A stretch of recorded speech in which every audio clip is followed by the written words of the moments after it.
Hello and welcome to episode 22 of Stucky's Travels. Today we're going to bring you part 2 of Cambodia. So you'll need your hepatitis A, hepatitis B, typhoid shots. You'll need your passport and your $30 visa. So again, here's Cambodia. And then here's Siem Reap, which is the home of Angkor Wat and the area surrounding. I showed this aerial view because you can see the remains of the moat that went around Angkor Thom. So Angkor Wat, the largest religious complex in the entire world, is just south of this frame. But as you go north away from Angkor Wat, you go to Angkor Thom, which was the 3 kilometer by 3 kilometer square where the people lived. And there was many as 1 million people living there in the 12th century. And I wanted to show this aerial view that the 100-meter wide moat, not only is it perfect, it was hand dug and you can still see the remains of it today. So the city of Angkor Thom had a wall all the way around, and there were only 5 gates to get in, 2 on the east side and 1 on every other direction. This is the bridge that's going over top of the moat, and on one side of the bridge there are happy faces, which you're seeing in this picture.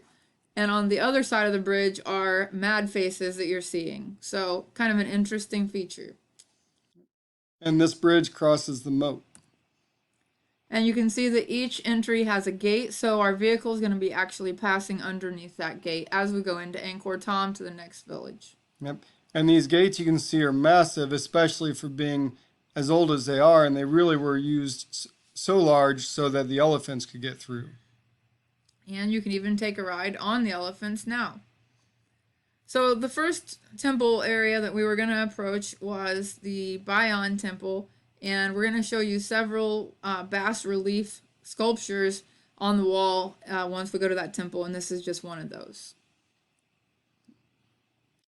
So here's the Bayon Temple from the outside. It kind of gives you an idea of size and how large it is.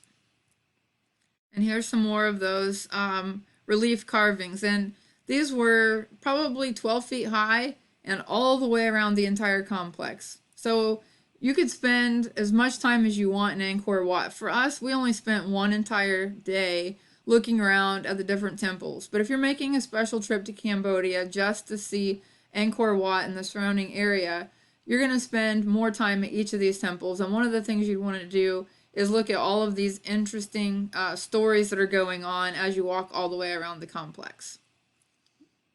So here's a few more, and you can see a lot of it shows daily life, but it kind of shows some struggles that they went through. Sometimes it shows parties that were going on, different festivals. It also shows some sort of funny things, like there was a lady holding a turtle and letting it bite the rear end of the guy in front of her, or monkeys picking lice off of each other, or playing games. Just interesting daily life things. Also, there were some of crocodiles eating people. In this one, there's a crocodile eating a fish, but tigers eating people, all sorts of interesting things. Yeah, and these moats used to be filled with crocodiles for safety reasons. That gives you a little bit of an idea of the size. You can see how much taller it is than we are. So this temple has 216 faces, so oftentimes Bayon Temple is known as the Temple of Faces. Each pillar has 4 faces, 1 on each side, and it is hollow, so there were some spots where we could actually walk through them. So they're building each of the 4 sides and then carving the faces in them. So this was known as the Elephant Terrace, and as you can see, there are elephants kind of etched into the wall. But this was a 300-meter long yard that was really used for circuses and carnivals. A lot of times the king would come and watch. They had areas where they knew that tightropers would walk, along with all sorts of other festivities. So this is just another one of the temples. This one was not completed. The lightning struck many years into the project, and that was believed to be bad luck, so they just stopped working on the project at that time. So while the structure is mostly there, there aren't really carvings because that was the part that they would have been starting on next when the lightning happened. And here you can see how steep the steps were just in order to get up to the top. And oftentimes you were supposed to walk sideways up the steps if you were a person who was practicing your religion, because it's never good to point your toes towards the gods. So if you're walking up the steps sideways, it's a little less steep feeling too.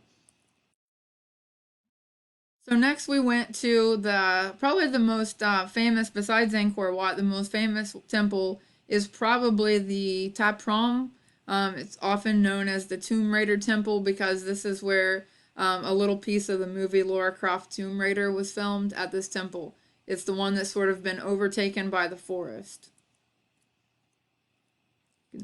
And you can see trees just growing up in all of these. And like we said in the uh, previous episode, a lot of these were lost for hundreds of years before they found that the forest had really grown over them. A lot of the temples, even Angkor Wat, they'd taken most of the trees out and restored, but they left this one with the trees growing over everything, just to kind of represent and show people what they were found like.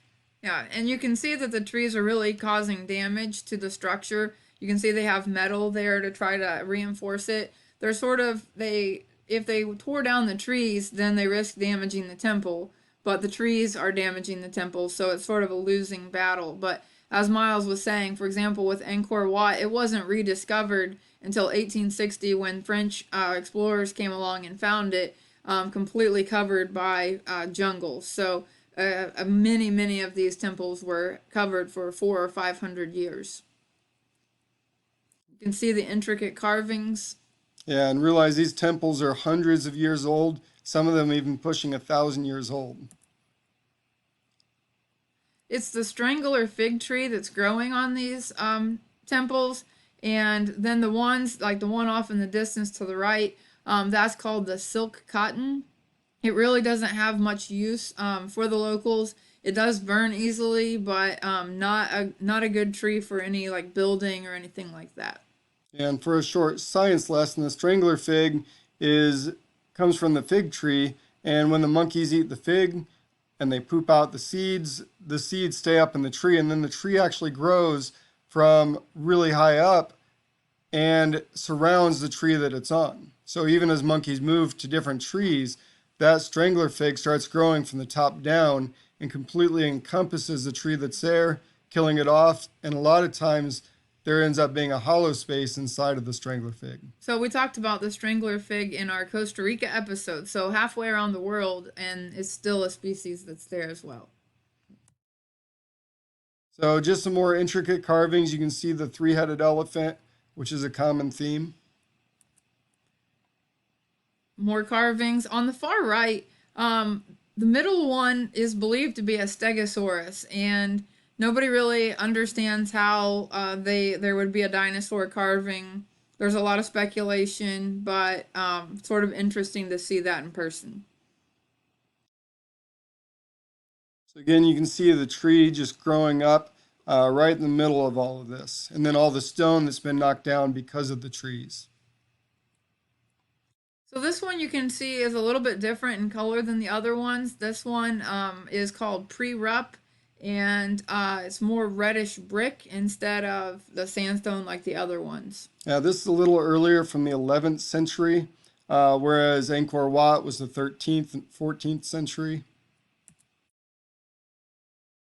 A lot of the temples had gates that you would enter through to get to the complex, or some of them weren't even necessarily temples. They might have been schools for monks or different things like that. Hard to know exactly what went on in all of these different temples because it was so long ago. And if you look close above the doorway, you'll see another one of those large faces. Intricate carvings everywhere. You can see all of the corridors. Think about building these when you didn't have access to metal or anything. It's just cutting the stone, stacking the stone. These temples, for the most part, I don't believe any of them have any mortar or anything holding the stones together. They're just cut stone. So obviously we love having the different foods. So this is called a muck, and really it's a type of fish curry. Snakehead fish, which is on the right there, is the meat that's inside this curry. It was actually very sweet, lots of coconut. But Luke and I both had this and thought it was delicious.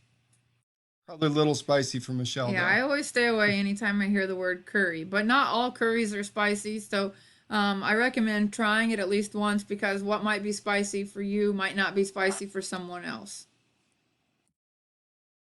So in the evening, after we got done exploring temples all day, there was a place that had an all-you-can-eat buffet, and while you were eating, they did a cultural show.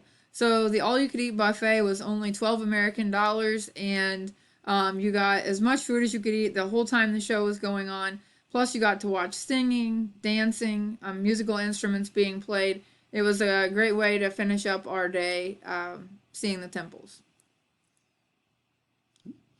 And it wasn't too expensive either. So it's always neat to see the cultural shows when you can, especially in Southeast Asia, where the prices are usually pretty good.